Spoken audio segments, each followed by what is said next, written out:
ہماری یادداشتوں میں ان کی پیار لٹاتی ممتا محفوظ ہے، مگر زونی اور جنت کو تو امی کا لمس تک یاد نہیں۔ وہ دونوں بولتے نہیں مگر وہ خوش ہیں کہ میری شادی کے بعد وہ بھی امی کے قریب رہ پائیں گے۔ مجھے بنجر وجود کہیں تو دفنانا تھا، رہنا تو سالک پاشا کا محل ہی صحیح۔ ایک میرے تابوت پر سب کی خوشیاں کھڑی ہوں تو کیا برائی ہے؟ میرے اندر سے اب ہنسی نہیں پھوٹ سکتی۔ میں مومن کی جگہ کسی کو نہیں دے سکتی، مگر میں امی اور بچوں کو قریب تو کر ہی سکتی ہوں۔ تو کیا یہ سالک پاشا کے ساتھ زیادتی نہ ہوگی ماہی؟ وہ تو تم سے سچی محبت کرتا ہے۔ تو کیا اس نے ابریش کے ساتھ زیادتی نہیں کی؟ جب ابریش کی محبت اس پر آشکار ہو ہی چکی تھی تو وہ ظرف بڑا کر لیتا، اتنی خوبصورت جان لٹانے والی لڑکی کو رد تو نہ کرتا۔ کس بے رحمی سے اس نے ابریش کو سچائی بتا دی، یہ تک نہ سوچا کہ اس نازک سی لڑکی پر کیا بیتے گی۔ محض اپنی چاہت کے حصول کا سوچا، تو اب بدلے میں اسے جو ملے گی وہ بھی کسی کی رد کی ہوئی ہے۔ میں بھی تو محبت کے پھول کسی پر نچھاور کر چکی ہوں، اب تو کانٹوں بھری شاخ ہوں میں۔ جتنا قریب آئے گا اتنا زخم زخم ہوگا۔ ماہور تنفر سے کہتی منہ پھیر کر آسمان پر تیرتے چیدہ چیدہ بادلوں کو ڈبڈبائی یا نظروں سے دیکھنے لگی، اور رینا ششدر سی لاجواب بیٹھی رہ گئی۔ یہ تو سب کچھ بالآخر بربادی کی طرف جا رہا تھا۔ اگر ماہور سالک پاشا کے ساتھ بس نہ سکی یا وہ جان گیا کہ اس کی زندگی میں کوئی تھا، تو یہ بات نائمہ پاشا کے حق میں بھی خطرناک ثابت ہو سکتی تھی۔ عجب ہی گھوٹالہ ہونے جا رہا تھا۔ آج دوسری بار اس نے مختار انصاری کو عادل پاشا کے کمرے سے نکلتا دیکھا تھا۔ پہلی بار اسے دیکھنے پر وہ پہچان نہیں پایا تھا، مگر آج اسے یاد آ گیا تھا کہ یہ کون تھا۔ ماہور جس رات اس خبیث کے چنگل سے نکل کر بھاگی تھی تو اسے باحفاظت گھر پہنچانے کے اگلے دن وہ اس کے فاسٹ فوڈ ریسٹورانٹ گیا تھا، اسے دیکھ کر بھی آیا تھا اور بہانے سے ملاقات بھی کی تھی۔ اب یکدم اس کو پہچان لینے کے بعد وہ اٹھ کر پی این کے پاس گیا تھا۔ اس کا اچھے سے حال چال پوچھ کر جیب سے 500 کا نوٹ نکالا اور اس کے ہاتھ پر دھرتے ہوئے بولا کہ رکھ لو خرم، میری طرف سے بچوں کے لیے کچھ لے جانا۔ اس کی کیا ضرورت تھی بھلا سر جی؟ پی این خرم نے نوٹ جیب میں ڈالتے ہوئے چاپلوسی سے کہا۔ کمینہ، زیر لب کہتے مومن اسے دیکھ کر کھل کر مسکرایا اور اس کے کندھے پر ہاتھ رکھ کر سرگوشیانہ لہجے میں مخاطب ہوا۔ میں نے سنا ہے کہ تمہاری بدلی کر رہے ہیں۔ ہیں؟ نہیں جی سر جی، کس ظالم نے یہ ہوائی اڑا دی؟ میں تو یہ خرم نے ہاتھ سے فرش سے لے کر اپنی ٹانگ کے جوڑ تک پیمائش کی۔ اتنا سا تھا جی جب بڑے صاحب جی نے اللہ بخشے مجھے رکھا تھا۔ میں اکھاڑ کر رکھ دوں گا جو بھی میری جگہ پر آیا جی۔ وہ بیچارہ یکدم بری طرح جذباتی ہو گیا تھا۔ اچھا، مجھے کوئی کہہ رہا تھا کہ یہ جو موٹا ابھی یہاں سے گیا ہے وہ اپنا بندہ شندہ رکھوانے کے لیے سفارش لے کر آتا ہے، ہاتھ پیر مار رہا ہے بڑے۔ خرم زیادہ کاہیاں آدمی تھا، بات کی گہرائی میں جائے بنا ہی بولتا چلا گیا۔ یہ تو جی بڑا مندہ بندہ ہے سر جی، لیکن میری جگہ کسی کو رکھوانے نہیں آتا، بلکہ جی یہ جو عادل سر ہے نا جی، وہ ادھر ادھر دیکھتا احتیاط سے بولا، ان کے ساتھ عجیب سی باتیں کرتا ہے، کسی کڑی شڑی کا چکر ہے، اللہ جانے کون نمانی ہے۔ یہ اپنے سالک سر اس سے شادی کرنا چاہتے ہیں جی، اور یہ دونوں اسے نہ جانے کیسے چکروں میں پھنسانے کی باتیں کرتے ہیں، بلکہ پھنسا چکے ہیں جی۔ اس لڑکی کا باپ جوئے میں مکان ہار گیا ہے اپنا، اور جس کے آگے ہارا ہے وہ اسی مختار انصاری کا آدمی ہے جی، اسی نے اسے آگے لگایا تھا۔ اب اس لڑکی کا باپ چھپتا پھر رہا ہے اور یہ لوگ نئے سیاپے میں پھنسانے والے ہیں جی اس بیچاری کو۔ میں جب چائے دینے جاتا ہوں تو کان لازمی دھرتا ہوں۔ وہ بڑے فخر سے بول رہا تھا اور مومن کے کان سائیں سائیں کر رہے تھے۔ اس کا لہو یکدم سر میں سمٹ آیا تھا، خون رنگ آنکھیں لیے وہ ایک جھٹکے سے پلٹ گیا اور اپنی سیٹ پر بیٹھ کر لمبے لمبے سانس بھرنے لگا۔ عادل پاشا بد خصلت تھا یہ تو وہ جانتا تھا، مگر اتنا زیادہ خطرناک بھی ہو سکتا تھا یہ اس نے توقع نہیں کی تھی۔ مختار انصاری کے ذریعے عقیل مغل کو ٹریپ کرانے کا سیدھا سیدھا مطلب تھا کہ مصیبت ماہور کا انتظار کر رہی تھی۔ مختار انصاری پرانا بدلہ چکانے کے لیے چوکس تھا، اور عادل پاشا کا اپنے بیٹے پر جب بس نہیں چلا تو ماہور پر داؤ کھیلنے لگے تھے۔ ایسا وہ کبھی نہیں ہونے دے گا۔ یہ کیسا گیم کھیل رہے تھے وہ، اسے جلد از جلد پتہ لگوانا ہی ہوگا۔ مگر اس سے پہلے وہ اٹھا اور اپنی ٹیبل کی دراز کھول کر اس میں موجود کاغذات کو جلدی جلدی پھرولنے لگا۔ عشق دل میں نہیں روح میں اترنا چاہیے۔ دل میں تو ایک ساتھ کئی محبتیں سما سکتی ہیں، مگر روح کا ناتا ایک بار جس سے جڑ جائے وہ مرتے دم تک نہیں ٹوٹتا، نہ ہی تبدیل ہوتا ہے۔ وہ اپنے وجود کے ساتھ وہاں براجمان تھی، مگر بے جان وجود۔ اس نے مان لیا تھا کہ اس کی روح مومن تراب کی اسیر تھی، وہ مومن تراب کے ساتھ ہی جڑی رہنے والی تھی۔ 2 سیٹر پر جب رائنا نے اسے لا کر سالک پاشا کے پہلو میں بٹھایا تھا تو نہ اس کا جسم کب کپایا، نہ وہ گھبراہٹ کا شکار ہوئی، بلکہ کسی سنگی مجسمے کی طرح وہ بے تاثر سی بیٹھ گئی تھی۔ سالک پاشا کے لیے مگر یہ سب معمولی نہیں تھا۔ اس کی چاہت اور زندگی کی خوشیوں کا نچوڑ آج اس کے اتنا قریب تھا کہ وہ ہاتھ بڑھا کر اسے چھو سکتا تھا۔ ماہور کو وہ آج اپنے نام کی انگوٹھی پہنانے آیا تھا۔ اس دن کا وہ دن میں کئی بار خواب دیکھتا تھا، آج حقیقت بن چکا تھا۔ نائمہ پاشا کی اندرونی کیفیت خوشی بن کر ان کے چہرے پر جھلک رہی تھی۔ وہ سوچ بھی نہیں سکتی تھی کہ عادل پاشا اتنے آرام سے سرنڈر کر دیں گے۔ وہ خود بھلے نہیں شامل ہوئے تھے، نہ ہونے کا ارادہ تھا، مگر ان کا سالک کو اجازت دے دینا ہی معمولی امر نہیں تھا۔ زلیخا دادی بجھے دل سے اور چہرے پر زبردستی کی مسکراہٹ سجائے ماہور کو دیکھ رہی تھی، جو اس وقت خوفناک حد تک سپاٹ سی بیٹھی تھی۔ رائنا اور عاقب بھائی کی آوازیں نمایاں تھیں، جیسے جان بوجھ کر اونچا اونچا بول کر ماحول کی کثافت کو کم کرنے کی کوشش کی جا رہی ہو۔ ناہید آنٹی بھی نائمہ پاشا سے باتوں کا سلسلہ جوڑے ہوئے تھیں۔ زونی اور جنت خوب چہک رہے تھے کیونکہ نائمہ پاشا نے آج ان کے لیے تحائف کا انبار لگا دیا تھا۔ خوبصورت ریپنگ میں لپٹے چھوٹے بڑے ہر سائز کے ڈبے کھول کر وہ سیر ہی نہیں ہو پا رہے تھے۔ نائمہ پاشا ان کی ماں تھی اور ان کی شخصی کمیوں سے بھی واقف تھیں۔ وہ جانتی تھیں کہ ترس ترس کر ہر چیز ملنے والے بچوں کے لیے ایسے گفٹس کیا معنی رکھتے تھے۔ اس معاملے میں بھی وہ نہ چاہتے ہوئے بھی خود غرض بن رہی تھی، کیونکہ بچوں کو قریب کرنا ان کا پہلا مقصد تھا، اور اس کا حصول آسان بنانے کے لیے وہ ہر جتن کر گزرنے کو تیار تھیں۔ وہ تو ریان اور سیف کے لیے بھی اعلیٰ برانڈ کے سوٹ لے کر آئی تھی۔ ریان نے ان کی اصرار پر پہن لیا تھا، مگر سیف نے دیکھنا بھی گوارا نہیں کیا تھا۔ اس کی سرخ اور سوجی آنکھیں اس کی تھکن اور اندرونی توڑ پھوڑ کی عکاس تھیں، مگر نائمہ پاشا نے فی الوقت نگاہ چرانا بہتر سمجھا تھا۔ ابھی اسے چھیڑ کر وہ سالک کے سامنے کسی بھی قسم کا تماشا نہیں چاہتی تھی۔ پہلے ہی وہ ماحول کے جامد تاثرات کو لے کر دل ہی دل میں شدید پریشان تھی۔ وہ جلد از جلد رسم کر کے شادی کی تاریخ پکی کرنا چاہتی تھی۔ ان کا بس چلتا تو وہ آج ہی نکاح کروا کے ماہور کو لے جاتی، مگر سالک اس طرح کبھی راضی نہ ہوتا۔ وہ خوب دھوم دھام سے اور اپنی محبت کے شایان شان طریقے سے بارات لے کر آنا چاہتا تھا، اور پھر نائمہ پاشا کو ابھی مہلت نہیں ملی تھی کہ وہ بچوں سے کھل کر بات کر سکے اور انہیں سالک کے نئے بنگلے میں شفٹ کر سکے۔ اس سلسلے میں انہوں نے ابھی تک کسی سے کچھ نہیں کہا تھا۔ عقیل مغل کے اکیلے رہ جانے کا غلغلہ اگر اٹھتا بھی تو انہیں پرواہ نہیں تھی۔ وہ جس کرب کو سہ چکی تھی، اسی کرب کا ذائقہ عقیل مغل کو چکھانے کا وقت آ گیا تھا۔ بدلہ ایسا پکوان ہے جسے ہمیشہ ٹھنڈا کر کے پیش کرنے سے اپنے ہاتھ نہیں جھلستے۔ نائمہ پاشا نے اپنے خوبصورت ہینڈ بیگ سے مخملی ڈبیا نکال کر اسے کھولا، نہایت محبت سے چمکتی دمکتی انگوٹھی کو دیکھا اور اجازت طلب نظریں زلیخا دادی پر ڈالیں۔ دادی نے بجھے دل سے سر ہلا دیا۔ انہوں نے بسم اللہ کہتے انگوٹھی نکال کر سالک پاشا کو تھما دی اور پہنانے کا اشارہ کیا۔ اس نے وفور شوق سے ایک نظر دوپٹے کی آڑ سے دکھائی دیتے اس کے رخسار کو دیکھا اور پھر نرمی سے اس کا بایاں ہاتھ تھام لیا، جسے تھامتے ہی اسے یوں محسوس ہوا جیسے برف کی سل پکڑ لی ہو۔ ٹھنڈے یک ہاتھ کو اس کا دل چاہا کہ اپنی ہتھیلی میں دبا کر گرمائش پہنچائے، مگر ایسی خواہ خواہش اس نے آنے والے وقت پر اٹھا کر انگوٹھی اس کی باریک اور نازک سی انگلی میں ڈال دی۔ انگوٹھی پہناتے ہی ماہور نے فی الفور اس کی گرفت سے ہاتھ چھڑا لیا تھا۔ سالک پاشا نے ٹھٹک کر اسے دیکھا اور مسکرا دیا۔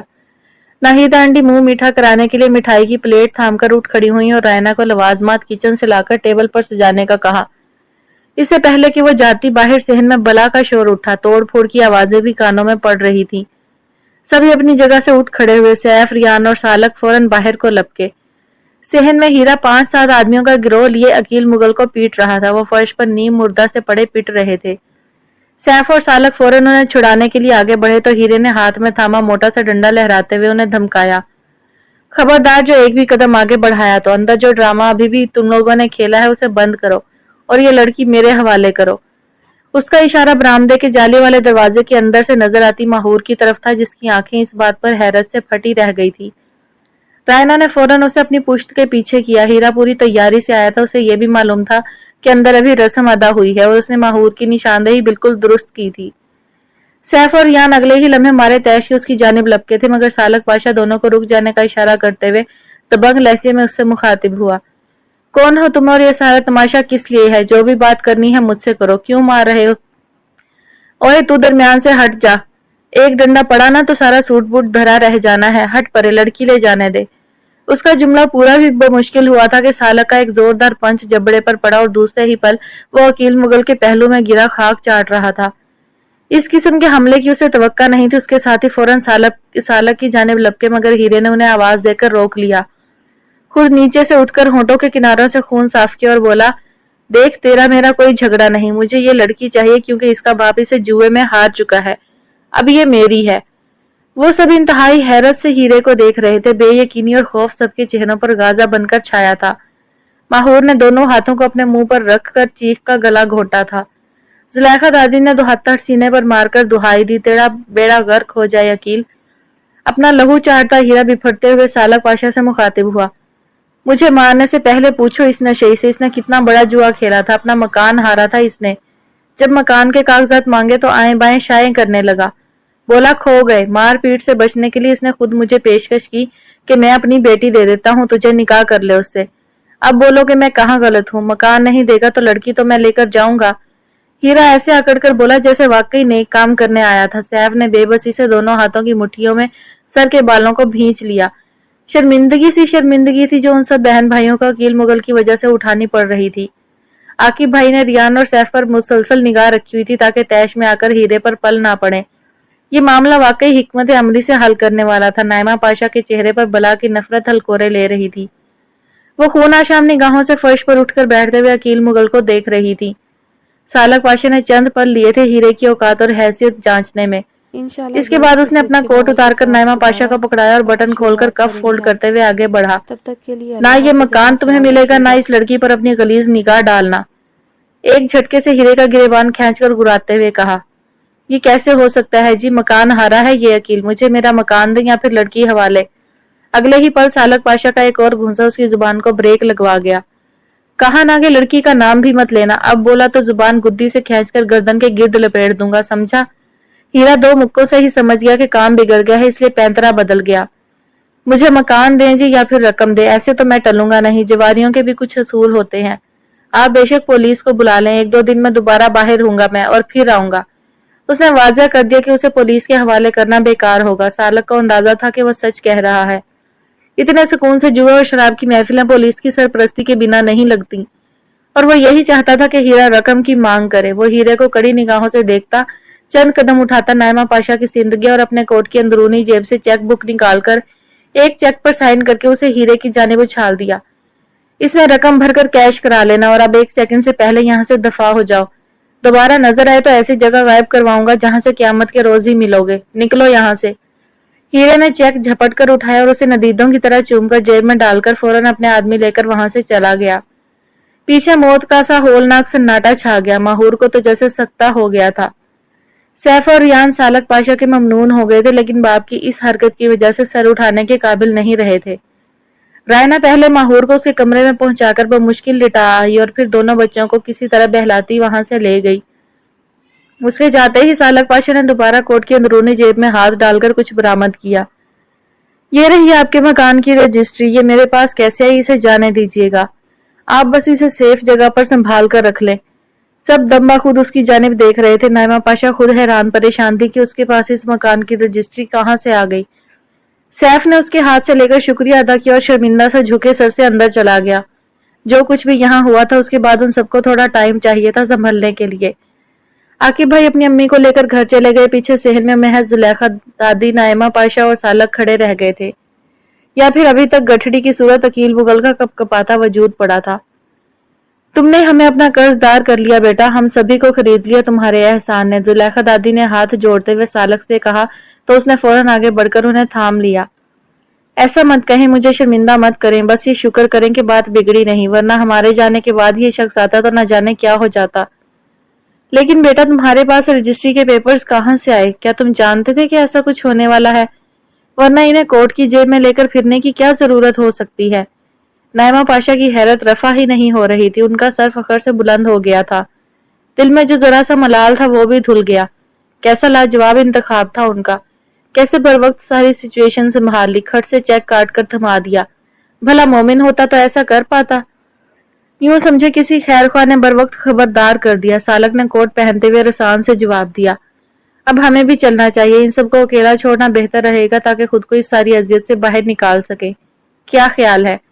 اس نے نائمہ پاشا سے پوچھا تو انہوں نے رضامندی سے کندھے اچکا دیے۔ سالک مسکراتا ہوا ایک نگاہ برآمدے سے نظر آتے خالی لاؤنج پر ڈالتا گیٹ سے باہر نکل گیا۔ عقیل مغل کی طرف اس نے دیکھنا بھی گوارا نہیں کیا تھا، حرکت ہی ناقابل معافی تھی۔ نائمہ پاشا زلیخا دادی کے ساتھ اندر جا کر بچوں سے مل کر انہیں تسلی دلاسا دے کر باہر آئیں تو عقیل مغل کھڑے ہو کر اپنے کپ کپاتے ہاتھوں سے کپڑوں پر لگی بے تحاشا گرد جھاڑ رہے تھے۔ جو کچھ آج ہوا تھا اس کے اثرات ان کے بھی چہرے سے مترشح تھے۔ یہ راہ انہیں جیدے نہیں سجھائی تھی۔ اس وقت وہ بھلے اسے کوئی بھی جواب دیے بنا وہاں سے چلے آئے تھے، مگر گھر آ کر انہیں اس میں کچھ مذائقہ بھی محسوس نہیں ہوا تھا۔ ماہور کو انہیں کہیں نہ کہیں تو بیاہنا ہی تھا، تو ہیرے میں کیا برائی تھی؟ کتنا کماتا کھاتا آدمی تھا، ایک بار جوا لگاتا تھا تو کئی مہینوں کے لیے بے فکری ہو جاتی تھی۔ یہی کچھ سوچ کر انہوں نے ہیرے کو خود آفر کی تھی مکان کے بدلے ماہور کی۔ ہیرے کی آنکھوں میں کمال کی خباثت اتر آئی تھی، اسے یہی سودا کرنے کے لیے ہی تو پلانٹ کیا گیا تھا۔ اس نے ایک لمحے کی بھی دیر کیے بنا ہاں کہہ دی تھی۔ عین اسی پل جیدے نے وہاں کر ساری خرابی کر دی تھی۔ اس نے ہیرے کے سامنے ہی عقیل مغل کو اطلاع دے دی کہ اس کے گھر میں اس کی بیٹی کا رشتہ طے ہو رہا ہے اور وہ یہاں بیٹھا ہے۔ عقیل مغل کا رنگ فک ہوا سو ہوا، ہیرے نے جھٹ انہیں لاتوں اور گھونسوں پر رکھ لیا اور اسی طرح پیٹتے ہوئے گھر کے صحن میں لا پٹکا تھا۔ زندگی میں پہلی بار عقیل مغل نے پورے دل سے موت کی چاہ کی تھی۔ ایسی بے عزتی اور اتنی بے وقتی کا انہیں اب تک سامنا نہیں کرنا پڑا تھا۔ جب وہ اپنے ہی محلے سے جانوروں کی طرح پٹتے ہوئے گزرے تھے، ان کے دل میں صدمے نے گھر کر لیا تھا۔ وہ جان بوجھ کر بے سود کبوتر کی طرح آنکھیں بند کیے پڑے رہے تھے تب تک جب تک کہ سارا معاملہ حل نہ ہو گیا۔ ان میں کسی سے نظر ملانے کا حوصلہ ہی نہیں تھا، اور اب جب انہیں یقین ہو گیا کہ سارا صحن خالی ہو چکا تو وہ زور زور سے دکھتے وجود کو لیے اٹھ کھڑے ہوئے، لیکن عین اسی پل نائمہ پاشا اندر سے نکل کر ان کے سامنے کھڑی ہیں۔ اتنے سالوں بعد وہ پورے کرو فر سے گردن اکڑائے یوں کھڑی تھی جیسے وہ ملکہ ہوں اور عقیل مغل ان کی رعایا۔ جس انداز میں تمہارے اور میرے راستے الگ ہوئے تھے، میں سوچتی تھی کہ یہ عقیل مغل کی پستی کی انتہا ہے۔ اس سے زیادہ وہ کبھی نہیں گر سکتا تھا کہ اپنی اس بیوی پر تہمت لگاتا جس پر اپنے آپ سے زیادہ اعتبار کرنے کا دعویٰ کرتا تھا۔